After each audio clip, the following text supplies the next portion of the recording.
All right. Good morning, ESA, and welcome to the final day of this glorious, glorious marathon. It's been a heck of a weekend, and I am very proud and honored to lead you guys off on this, the last day.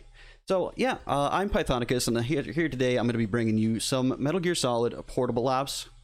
Now, this was released on the PSP shortly after MGS3. And, well, I'm going to explain a little bit more during the run why this is kind of important to know. But just know that if you like MGS3, you might appreciate this game for what it is. So let's get ourselves a name and save our profile. Now, this isn't the start of the run just yet. Now, you might notice that the category I'm running is called New Game Tsuchinoko.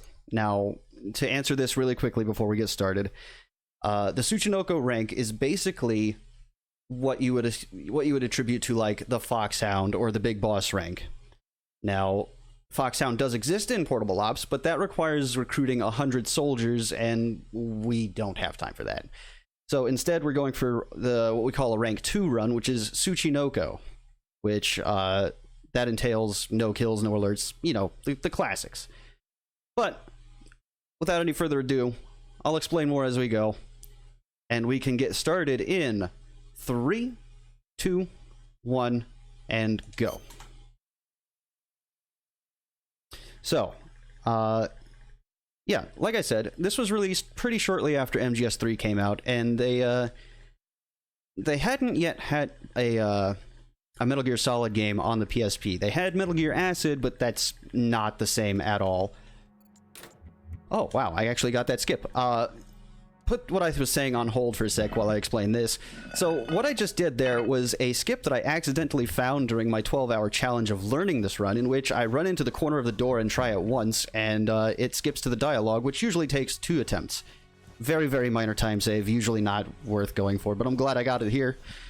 But anyway, yeah, Metal Gear Acid was on the PSP, but they didn't have like a mainline title, so they wanted to put one on the system, and what we got was Portable Ops.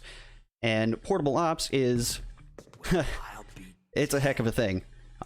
Basically, Portable Ops is MGS3 but with a new story on a portable system, and that's about as neatly as I can put it in as short terms. The engine is based very, very heavily on MGS3's engine, so a lot of the same quirks apply, and we'll be seeing that, in fact, right coming up here. The way we're going to be dealing with this first guard, it's pretty simple. Bump, roll. And we're going to be seeing that a lot. The guards in Portable Ops are very, very inattentive. Yeah, we'll call it inattentive. They're very easy to mess with. And so we'll be taking advantage of that throughout the run. So, as to explain the story, shortly after the events of Metal Gear Solid 3, Snake returns home. You know, he gets the title Big Boss, and, you know, this, that, and the other. And then turn around, I think it's about 6 years later or so, he gets tossed in jail in Colombia. Or rather, Central America. It's not Colombia yet, that's Peace Walker. But yeah, no, he's tossed in jail, and here we are escaping, and we're about to find out that the reason we were in jail in the first place is because the Fox unit, or Snake's old unit, went rogue and is, you know, wreaking havoc, and we got to figure out why that is, and then in turn stop it. So first we got to talk with our old radio crew. We just talked with Paramedic, and now we're talking with Sigint, and after this is done, the game is going to open up just a tiny little bit. So Portable Ops is very mission structured. It's broken up into tiny little digestible chunks. You know, being on a PSP, they kind of had to. So basically, the speedrun is taking those tiny little chunks, optimizing them as pretty much as well as we can, and stringing it all together in a nice little run.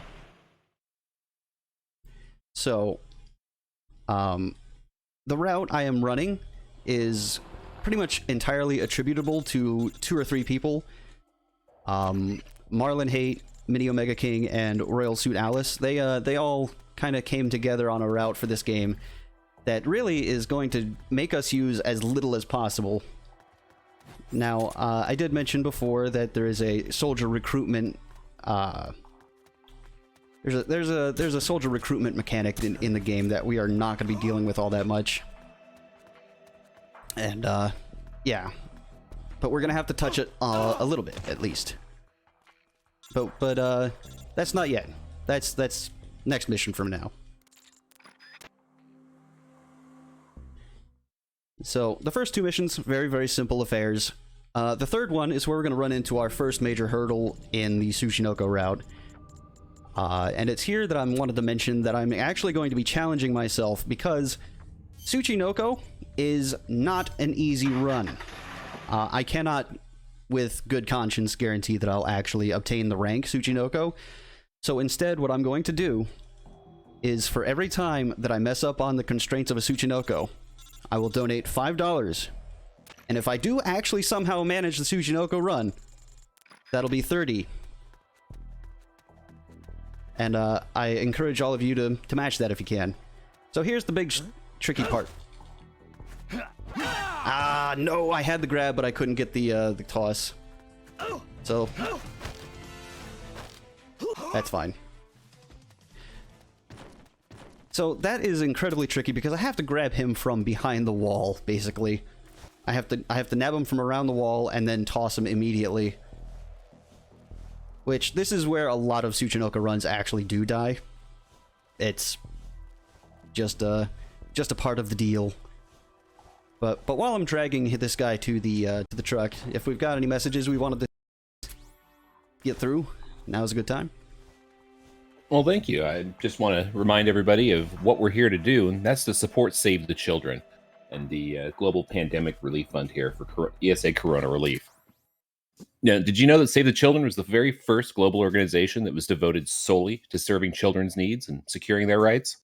They're often the first or even the only child-focused organization that works in the hardest-to-reach places where it's toughest to be a child. And as a result, Save the Children's teams have been proactive in preparedness for pandemic threats like the one that we're facing right now. Now, if you're enjoying this run, you can still support Save the Children by donating either now live, or if you're watching this on VOD, you can go to our Tiltify campaign using the link below. Remember that any and all support is appreciated. Anyway, back to you, Pythonicus. Excellent. Yeah, no, definitely a fantastic cause. The children are very important, especially in today's day and age. You know, we got to make sure that they're there to carry our torch. So anything we can do to help them along helps us along, really. So now that we've obtained our first soldier, and as you can see why we're not going to be dragging 100 dudes to a truck, we are going to go ahead and come back to the comms base, because Roy Campbell, which is our main mission support for this game, well, he's got malaria. And we got to fix that. So first order of business was to call up Paramedic, who might know a thing or two about malaria. And now that we've talked to her, now we got to go find some supplies. So we're going to be heading to a hospital, and here's actually where we're going to be picking up our second soldier of the run. This is infinitely easier than picking up the first soldier. By the way, the first soldier, always named Jonathan. I call him Johnny, although he's not related to any of the other Johnnies of the series, I'm sorry to say. So, yeah, we're gonna be taking up another soldier here, because we're gonna need him in a very short bit. But this time, we're not gonna be dragging him all the way to the truck. You saw how slow that was. We have places to be, things to do, people to grab. So instead of dragging him all the way to the truck, we can 180 bump grab this guy, and it sounds like a skateboarding trick, but I promise you, it's an actual speedrun tech. So we grab him, we choke him out. In this game, you can only ever incapacitate enemies through grabs like that, so that's pretty handy. And we're gonna leave him next to the box while we come back in control of Snake, and we're gonna drop him off right next to that box. And this is supposed to be your tutorial for seeing how recruitment by proxy works. Basically, you can drop soldiers off next to comrades in boxes, and they'll take care of everything for you. That's still pretty slow, though. So, yeah, that's our last main recruit of the game. We'll be getting one more, but that'll be a fair amount later and in a different way entirely. So, that is the hospital finished out. Unfortunately, there's no malaria drugs here. None at all. So we gotta continue on our search, which is going to lead us to a research lab further into the San Geronimo Peninsula. Now, something I haven't mentioned yet is that while we are Jonathan, there's a little chameleon icon in the top left. It's nice and shiny, it's blue. And what that means is we're disguised against soldiers of the same uniform. As long as we don't do anything suspicious as, say, you know, roll, crawl, attack, or, I don't know, climb up ladders.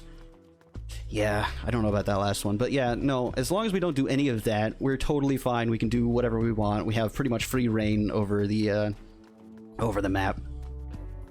Now here, I gotta be careful. I can't step over that railing too sharply, or else I'll lose my disguise for a literal moment. Then the guy will turn around, get confused, and see me. And I promise you, that is actually what happens. I'm not making that up. I've lost actual runs to that. So, I'm gonna roll up that ramp. Rolling is faster than running up ramps, but we're gonna see another faster method later. A little past a third of the way through the run. What's his status? We're currently reinitializing so, to keep you apprised on the story, now we've learned of this, the existence of what is known as Null, the perfect soldier.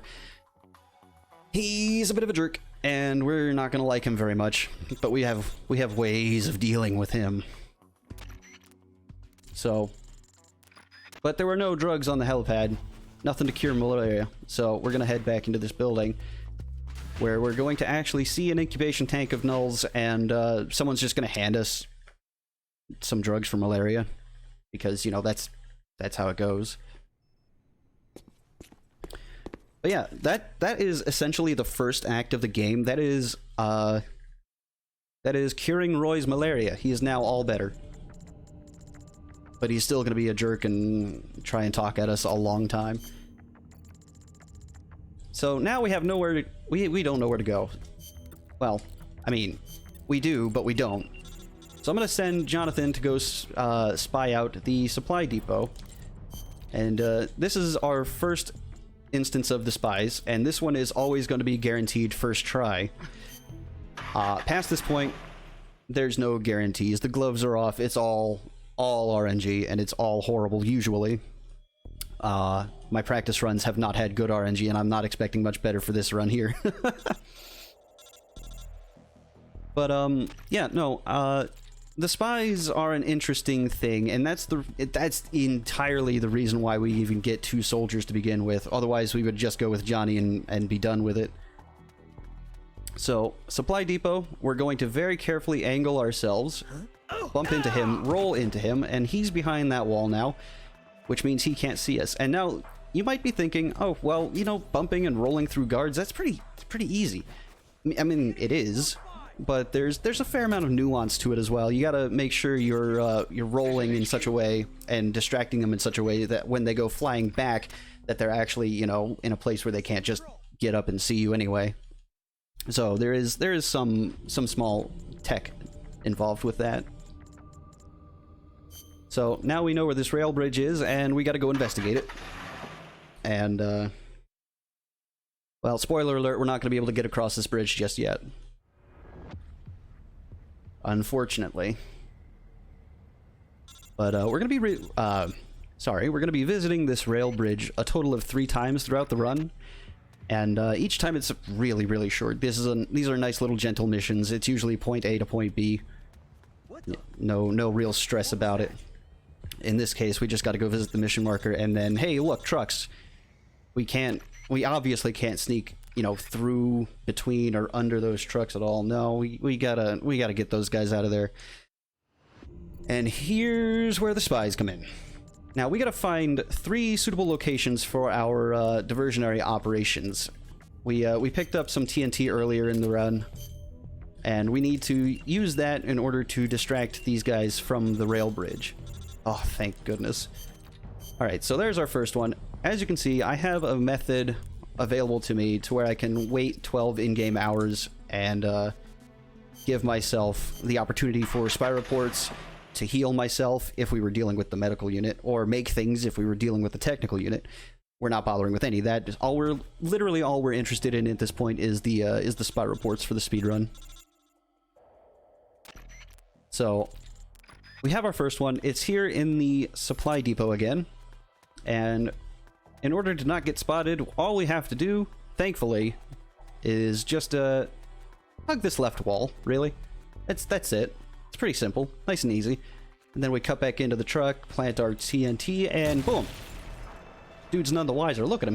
He doesn't care. It's just another day on the job for him. He's clearly not paid enough. But that takes out 1/3 of the force we need to divert away from the rail bridge. And we have 2 more locations. Now, technically, there's actually 4 locations we could choose from, but we're choosing the fastest 3 out of 4, and because we don't actually have to do the 4th.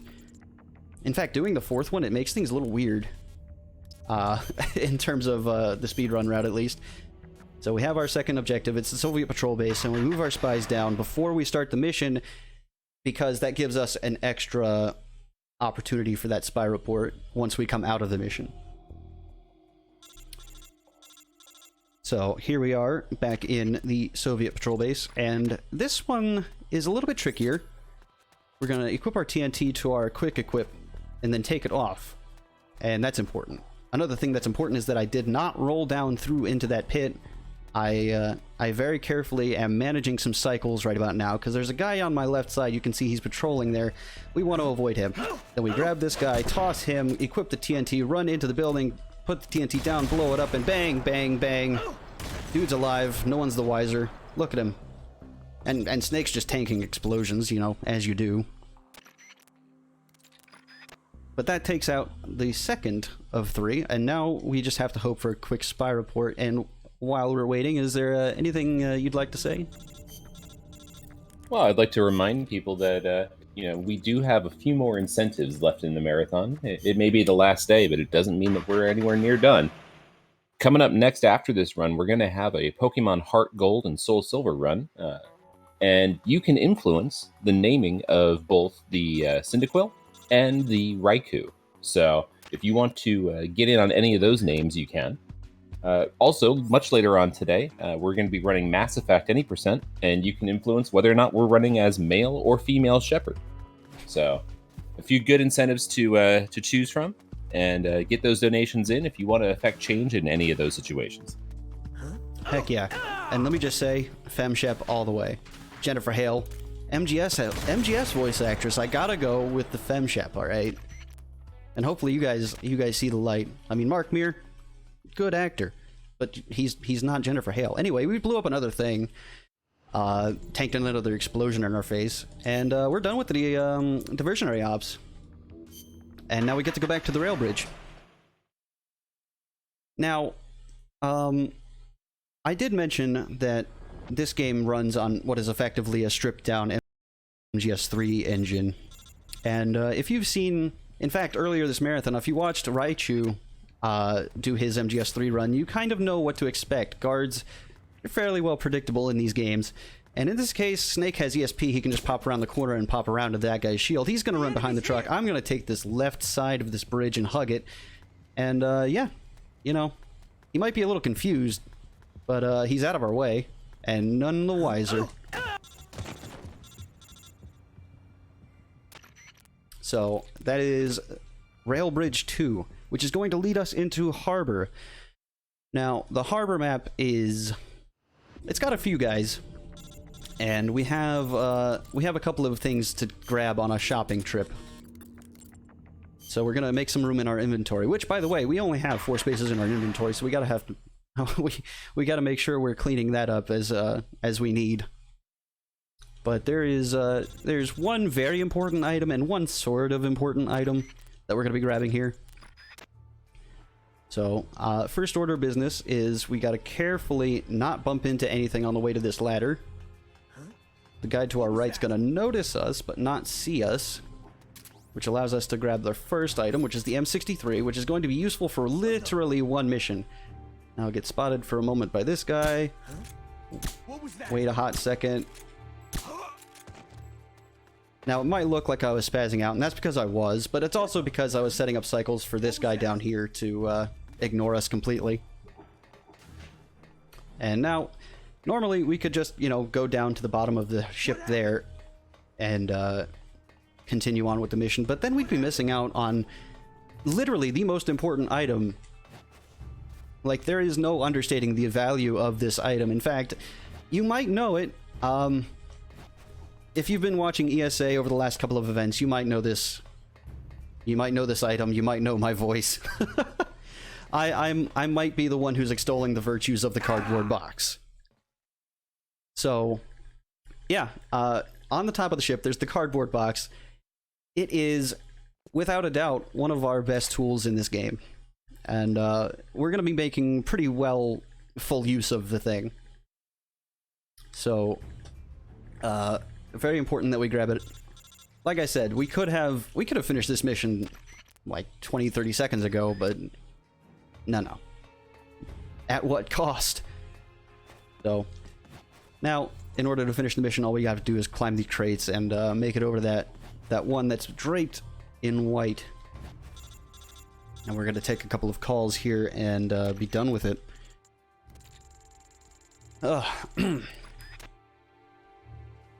So, in this mission, we've actually just met a one-off character for this game. We've actually just met two one-off characters for this game. One by the name of Colonel Skoronsky, who really, he just wants a plane, guys.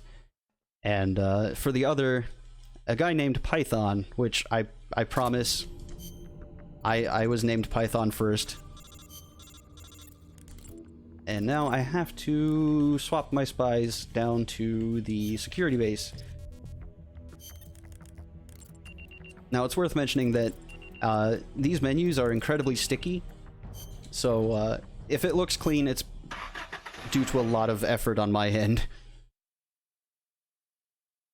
Yeah, the PSP very much struggles with this, and even though I'm playing on the PS TV, it's I wouldn't call it one-to-one, but it's pretty close. So a lot of the same issues apply.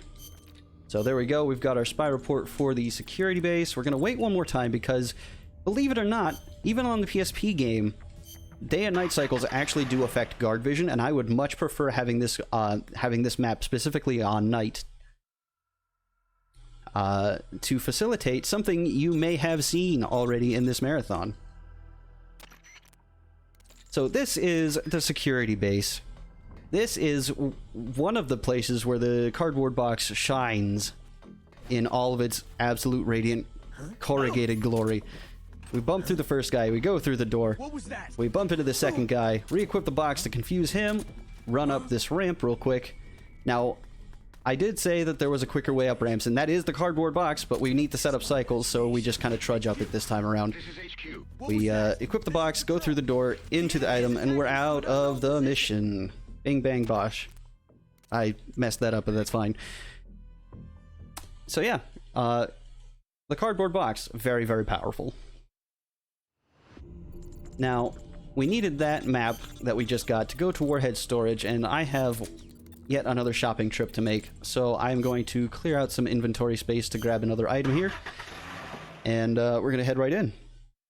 Now, Warhead storage is an interesting mission. It is going to be our first boss stage, so it's very important that we get what we need to get before moving too far into the map. For one, for optimization's sake, but also because there's no coming back to this first state of this area after we've fought the boss. So here we're going to be hugging the right side of this this ramp here. This is again to set up some cycles. Okay, had to listen there. Yeah, we have to set up the cycles so that we don't get spotted immediately going out of that door, because if we get noticed, we have a guard coming in investigating while that cutscene is running, and that's just no good. because it'll pretty much always end in an alert. Then we're gonna come back here, grab the Mosin Nagant. Now I rolled up here. Oh my goodness, that was risky. Anyway, I'm on a really good cycle now. But yeah, I rolled what I rolled because there are invisible infrared laser gates, again, that cause instant alerts. But we have the Mosin Nagant now, and the Mosin Nagant will be pretty much our boss killing weapon. And by boss killing, I mean boss tranquilizing. So we have our Mark 22, and that's all well and good, but it doesn't pack a punch. Now, the Mosin Nagant, though, that'll do. And I rolled through that door because you might notice that I got a little spotted there. There's a guy investigating. If I didn't roll, that would have been another instant alert. This is a very rough stage if you don't know what's coming up next. So to get through it without an alert is always good. Now we roll into the mission marker, grab a call, and we're going to plop the TNT down. And this is actually going to be our last mission that we need the TNT for. So we can finally get that out of our inventory. And this leads us into the boss fight against Python. And we just picked up our nice new toy, and what better way to actually get to testing it out but on a boss fight. So we're going to equip it. He's going to run up, try to smack us. He's going to miss because we're pro or something. And then we're just going to react, basically. So if he does something like what he just did, then I'm going to go ahead and take a shot, make him roll. That way, you know, he won't continue shooting us. If I shoot him and he retaliates immediately by raising his weapon, what we can do is look straight down to the floor. You know, GoldenEye strats, it makes him less accurate. Well, actually, more accurately, it kind of stunts our hitbox a little bit. But, in any case, we get past Python, and we have already got our spies in the proper location, so we can find the airport, because, well, we now know of the existence of Metal Gear, and we have to make sure that this thing doesn't get off this peninsula. But we were kind of led into a trap with the Warhead storage building. We were trying to destroy the mode of transportation for the nukes, and, well, we got a little waylaid. So now we've got to track down where Metal Gear actually is, and to do so, we're going to find a government official who is just kind of sitting in this airport, kind of staring wistfully at the tarmac, wishing he was somewhere else, because, by Jove, he's not going to have a good day after this. So bump roll through that officer, and then box up this ramp. As you can see, the box, like in MGS3, eliminates movement speed penalties for going up ramps and the like. The enemy's close by. So that is what makes it the fastest mode of method of running up ramps. So now we're going to be heading into the control tower. Now this is another tricky bit to do without an alert. We're going to kind of hug this right wall, bump into him, roll, and I'm actually going to take another roll to get behind that pillar. Otherwise that might have been a little risky. Yeah, those subtitles sounded about right. So we needed to interrogate him, and well, we got our info. Now we're out of there. Alright, so that leads us to the silo entrance, which is yet another map where we're going to have some shopping to do and another boss fight. So I'm actually waiting here, not specifically because I want any item or any spy reports rather, but because waiting will naturally refill my health bar a little bit. It's more if you have people in your medical unit, but even if you don't, it still gives you roughly 15% of your health bar back, which is very handy, especially in a route where we pick up so few medkits that it's almost comical. So we're gonna roll up these ramps because boxing up would make us go too fast. Kind of graze those containers, hop the railing, and then we're going to also make this a platforming game by rolling across there. Again, angling this guy so he's not going to immediately see us when we get past here. We're going to climb this ladder, and here's where our big item is going to be. And again, we're going to be using this not only for the boss fight, but also for a later boss fight. Now, something I was talking over as I did, but I ran kind of perpendicular to the bridge. That way the guy on the bridge wouldn't see me. Anyway, here's Null. He has a crippling weakness to explosions, as it turns out. And you might be thinking, Python, why are you blowing someone up? You're supposed to be doing this non-lethally, aren't you? And the answer to that is, well, Null doesn't die. As it turns out, oh dear. This came a little off script a bit. That's fine. As it turns out, Null doesn't die. He's a rather important character, but he takes 7 rockets to the knees. And I have... Oof. I have a bit of a setup that has been kind of screwed at this point, but we're making it work. Oh, no. Not like this, dude. So... That was early.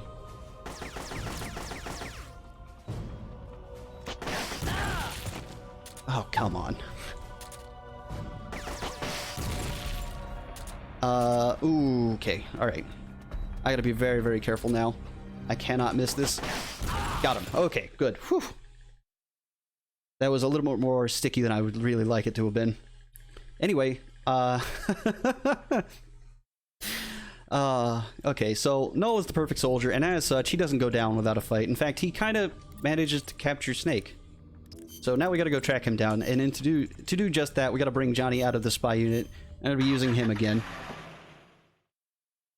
And, yeah, we're going back to the place where Snake disappeared, which makes sense enough, honestly. And,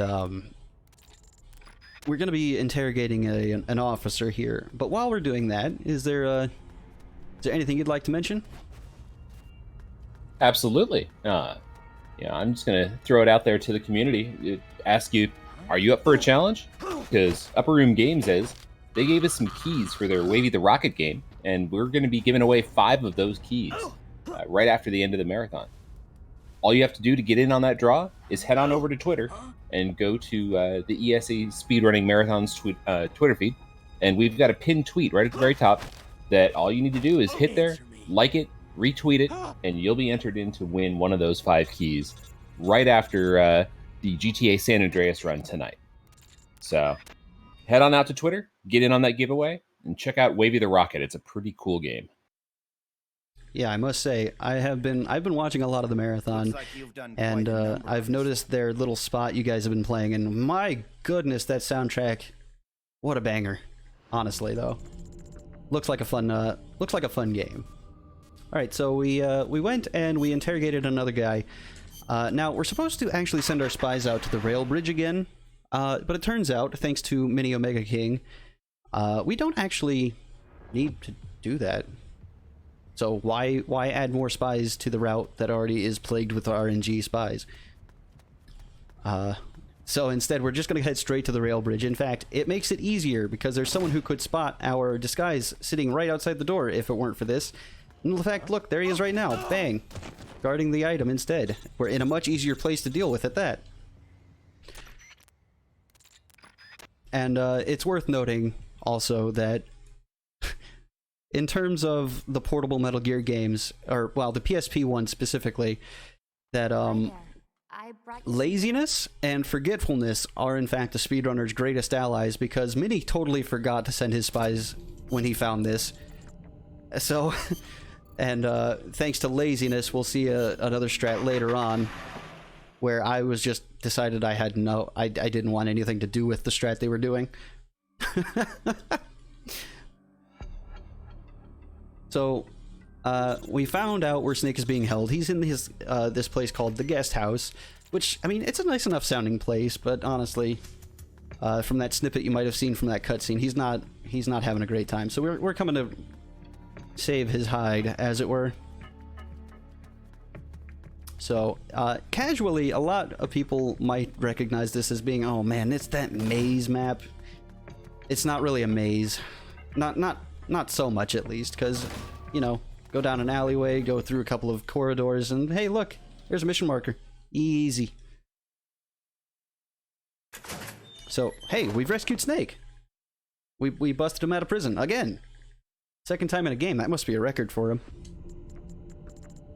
But this presents us with a problem, because now we've got Snake, and I'm just checking. I don't actually have ammo. Our spies could have given me RPG ammo, but they didn't, because why would they? Why would they be helpful?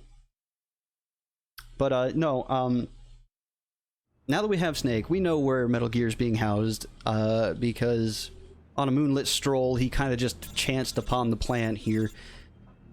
And turns out here's where it is. So we're gonna deal with Metal Gear the one way we know how, with extreme prejudice. So before we get to that, though, we need to deal with these guards. We headshot the guy below, distract the guys at top with a well-placed and well-timed shot. If you're too early or too late on that shot, it's not going to end well. You're going to catch an alert. Thankfully, not the case here. But now we're up against Metal Gear Raxa, which is this game's Metal Gear, and unfortunately kind of a piddly example of a Metal Gear, if you ask me. But normally, if I had any ammo, I'd be using this opening salvo to actually deal damage to the legs. But I kind of don't have any, so instead I have to go collecting, which is only a very, very minor detour in this case, thankfully. And like I said, laziness was my ally in this fight. Before, Marlin and Minnie had a strat where we would place some very, very tightly placed TNT over by their legs. Yeah, no, I decided I didn't want any part of that, so I decided to do what I did in my casual play and just kind of hit all 4 legs with rockets. Works just as well, to be frank, if not better.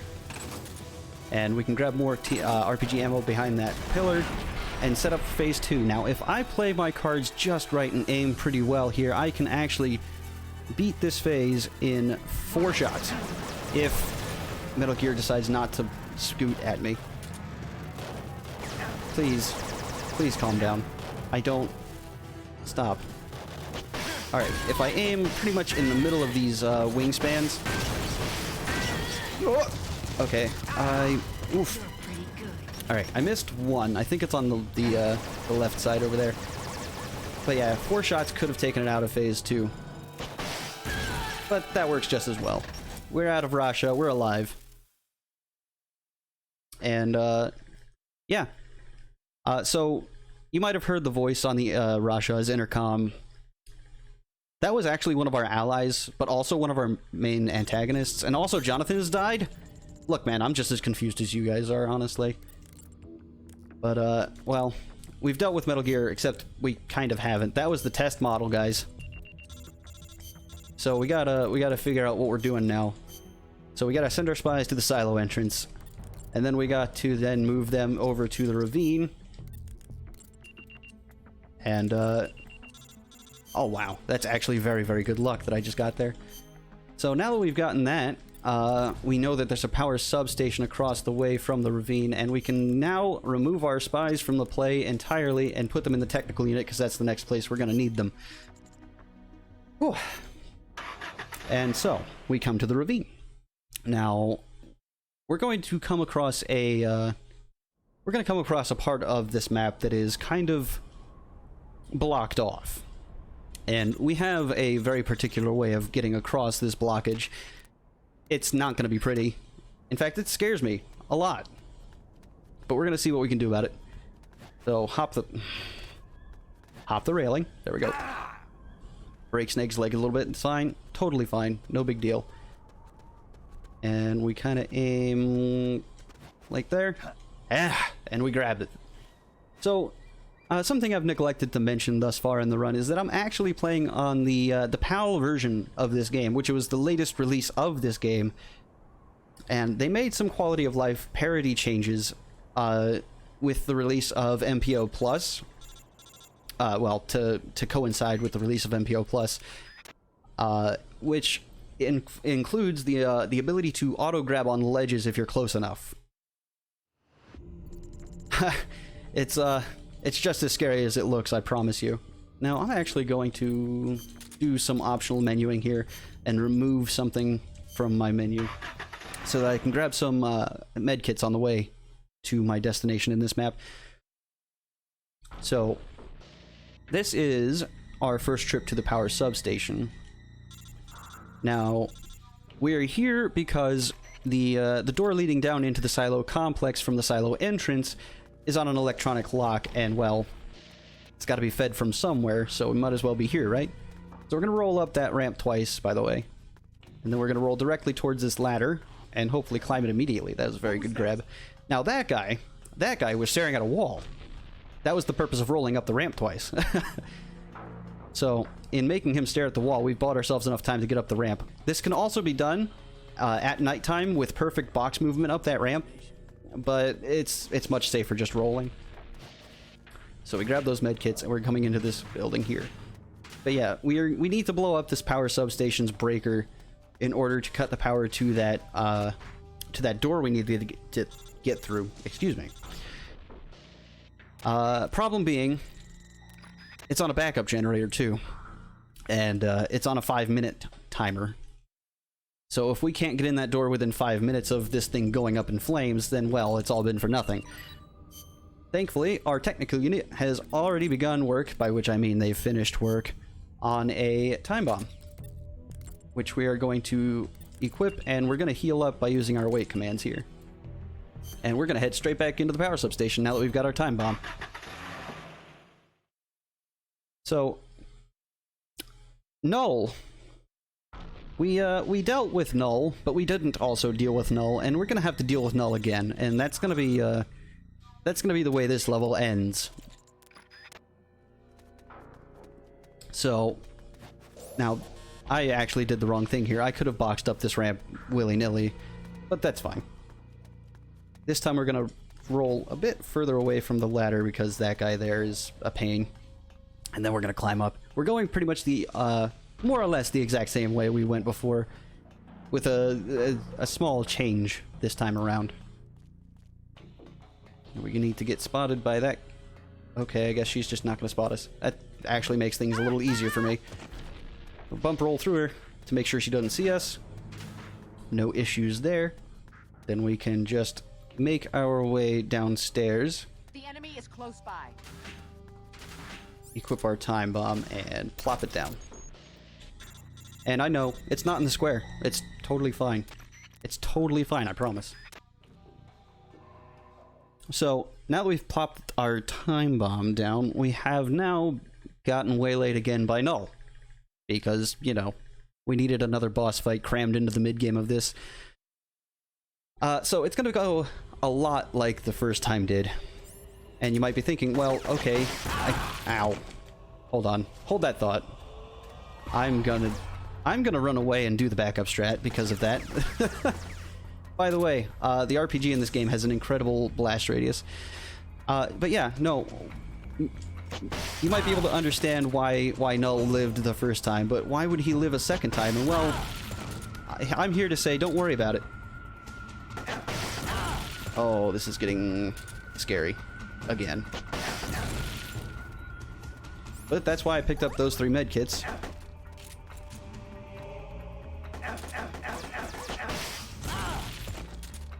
Again, it's 7 rockets. There we go. That's more like it. Man, I really wish I hadn't blown myself up to begin this fight. Anyway, that's Null 2. So it turns out, Null, his actual name is Frank Yeager. You might recognize that name. But yeah, no, Null never actually counts for a kill, thankfully. I'm actually going to take these off as well. I don't need to, technically, but for the best. Now, I'm going to wait a couple of times for health because we're heading into the end game. And you know, I said earlier, how we were going to try and make it into a platforming game. And if you thought I was done with that, I've got bad news for you. This is, in fact, going to be another platforming level again. And let me tell you, it's not fun. So, roll up the ramp, same as the first time we were through here. Oh, well, I took an alert. That's unfortunate. So, despite the alert, same project. climb up the ramp, jump onto this box. Very tight jump, by the way. And since we're under alert, I'm just going to run pell-mell through this guy because he's got an RPG and he hurts. So, yeah. Well, despite the unfortunate circumstance of getting caught on the first guard, we actually made that jump first try, which is astounding. I was totally sure I was going to biff it. But hey, we made it. We're into the silo complex. And we're firmly into the end game. We are into the last 3 missions. The last 3 missions. We are nearly there. But we are not out of the woods by far. Because it turns out that the silo complex is actually the most complex mission. See what I did there? Anyway, we're going to be doing a lot of what we learned throughout the run to make this thing go fast. First up, whatever that was. Anyway, box up the ramps. Then we're going to very carefully just kind of stalk alongside this guard, wait until he stops, grab him. And another good thing about the PAL version is that we can actually open up this door using this soldier, our good friend. Then we're going to drop him off. See you later. Then we're going to re-equip our box, get past the guard who is hiding in that that little cove there. We're going to call Ghost, who actually picked up. What rotten luck. It doesn't matter. We call Ghost because his frequency is closer to the one we're actually trying to get to, and 9 times out of 10 he doesn't actually pick up. So we got to call 575. It's written on the wall behind that one guy that we just passed. Anyway, this door's open. Then we box up this ramp and up this other side. Unequip the box. Go through the door. Then at this corner, box up again. Confuse this guy. Bump. Turn. Grab. Same deal as the first guy. Open the door. Drop him off. See you later. And now comes to the trickiest part of this entire thing. We gotta climb up these boxes, and it may seem like, well, why would you even bother? Well, there's cameras. And what's really good against cameras but chaff grenades? So we toss one of the chaff grenades, which is conveniently right next to one of the very few sets of cameras in this game. Chaff the cameras, shoot the wall, come around right behind this guy, bump into him on accident, but it doesn't matter. We grab him, we drag him to a door, we drop him off, see you later. Then we're going to box up again, up this ramp. And while this chaff is running, specifically, we really want to make sure that chaff is running, because there's cameras in here too. Grab that key. Very, very carefully roll over this railing, because we need to be on this level. And if we roll too far to the right, then we're going all the way to the ground floor, and that's no good. We got a couple of med kits to pick up. Because this is the end of this mission and the start of the boss rush. We've got 2 bosses to get through at this point in time. Yeah, that's one heck of a mission. I'm sweating over here. No, literally, I'm actually sweating. It's hot. Please send help. Anyway, it's the silo complex. I'm healing again because I'm a big baby. But I'm also going to change my equipment here. Now, I grabbed the M63 a long while back, and now it's finally going to actually get used, and I'm also going to change that box out for medkits because we're unfortunately no longer needing the box. So, like I said, these last couple of missions are totally boss fights. The first one will be against Cunningham, which is a guy we haven't seen at all during the run, but I promise he's actually a part of the story. He's going to be riding a flying platform, kind of like the escape sequence of MGS3. And, well, we got to fight him. We got to bring him down to our level. And in order to do that, we're actually going to be using the M63 to our advantage here. Well then, let's get down to business. Let's get down to business. So, grab our M63 and start plugging away at him. And as soon as he explodes, we're going to duck behind this railing here. And you might notice something a little odd. Snake isn't rechambering a round into the M Mark 22. And this is because by positioning ourselves just behind this railing, we're actually canceling that animation. And this is a very... oh no, this is interesting. This is a very recent find by Marlon Haight. one of the most recent finds, in fact. Oh, okay, that was interesting. Anyway, he doesn't normally actually chuck grenades at us. That was scary. So, yeah, it's gonna be a lot of this. And you can see how quickly we can actually get through this by exploiting this animation cancel. It's way, way faster than watching him do the animation over and over again. So, just kind of rinse and repeat. Now, I brought my Mark 22 ammo with me because, okay, I am actually hitting him. Whoop! Well, that's fine. Snake eats missiles for breakfast. But yeah, I brought my Mark 22 ammo with me because it turns out it's rather important to have. Otherwise, we wouldn't have enough ammo to actually complete this mission.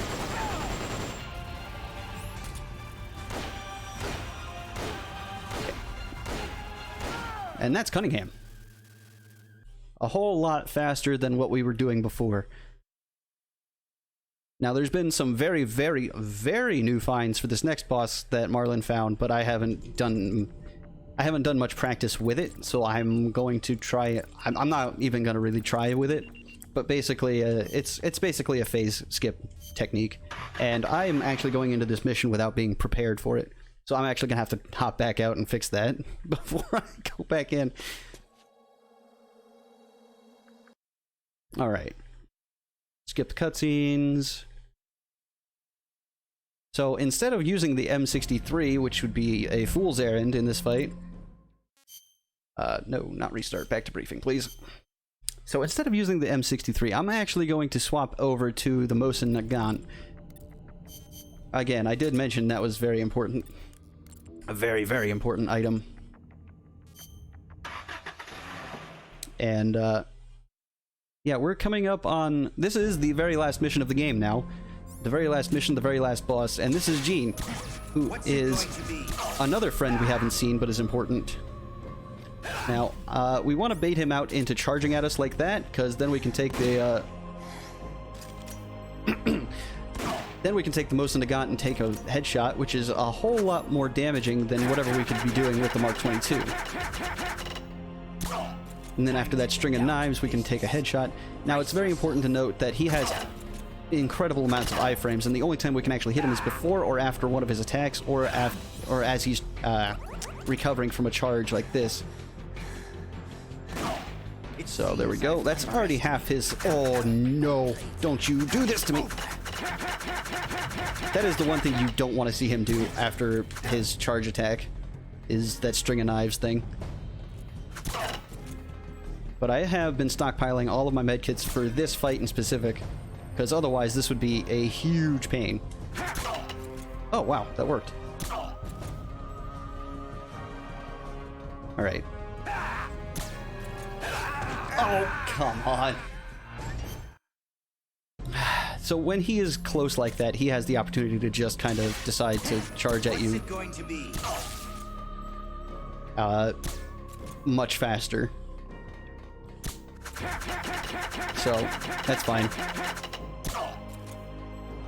Hopefully I get good enough luck. I can get a few good charges out of him, so I can make this quick and easy with the Mosin Nagant.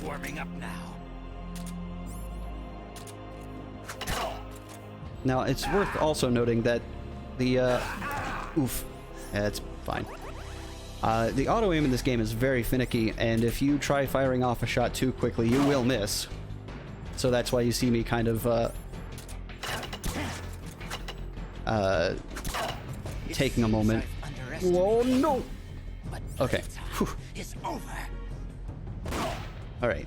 Thank you, PSP hitboxes. Anyway, time will be coming up as soon as we land the last hit on Jean here. Which will be very, very soon if he doesn't... if he cooperates with me, that is.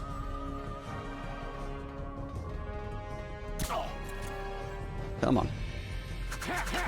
No! Not this.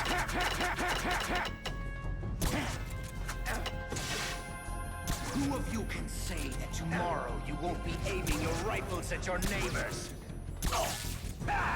Oh. Please open that menu. Whew. Oh, that was so close. All right, so it should take this shot and a little bit. Oh, wait, nope, that's time. I completely miscounted that. Whew. So anyway, yeah, apologies. I totally let that creep up on me again, like usual. But yeah, that's Portable Ops. And it's a very fun speed run. Very difficult Tsuchinoko run.